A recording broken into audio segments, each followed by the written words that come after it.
سے پہلے احتیاط ضروری ہے۔ ہمارے یہاں اب بڑی بڑی ٹینکیاں لگی ہوئی مسجد کے اوپر، بڑا وافر مقدار میں پانی موجود ہوتا ہے۔ ہر چیز کا حساب کتاب ہے میرے بھائی، ہر چیز کا۔ یہ جو میں نے کپڑے پہنے ہیں اس کا بھی حساب کتاب ہے،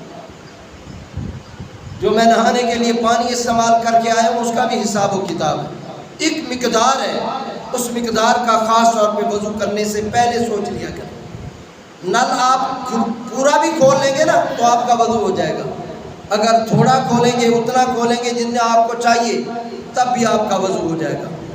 لیکن وہ جو پورا کھولا ہے نا، پورا وہ جو پانی ضائع گیا وہ اسراف میں جائے گا، اور اسراف کا اللہ تبارک و تعالیٰ کے پیارے نبی صلی اللہ علیہ وسلم نے فرمایا کہ اسراف کی پوچھ گچھ ہے۔ جو چیز اسراف میں آئے گی اس کے بارے میں بروز قیامت پوچھا جائے گا۔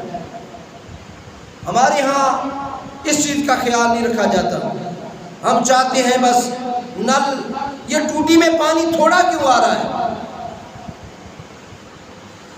اگر اس کے اندر کوئی چیز اٹکی ہوئی ہے تو ہم اسے صاف کرنے کی کوشش کرتے ہیں۔ تھوڑے پانی سے وضو کرنا، اتنے پانی سے وضو کرنا کہ جس سے وضو ہو سکے، یہ بھی آپ کے اور میرے پیارے نبی صلی اللہ علیہ وسلم کی سنت۔ کبھی یہ سنت کو بھی استعمال کر لیا کریں، سارا اسراف پہ نہ رہا کریں۔ ٹھیک ہے، گھر کی آپ کہیں جی آپ، میں تو بھائی مسجد کی ٹوٹی سے تو وضو نہیں کرتا ہوں نا، میں تو گھر سے کر کے آیا ہوں۔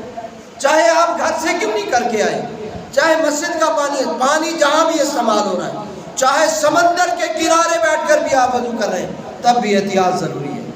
پانی کا وہی استعمال کریں جو کہ ضروری ہے وضو کے لیے۔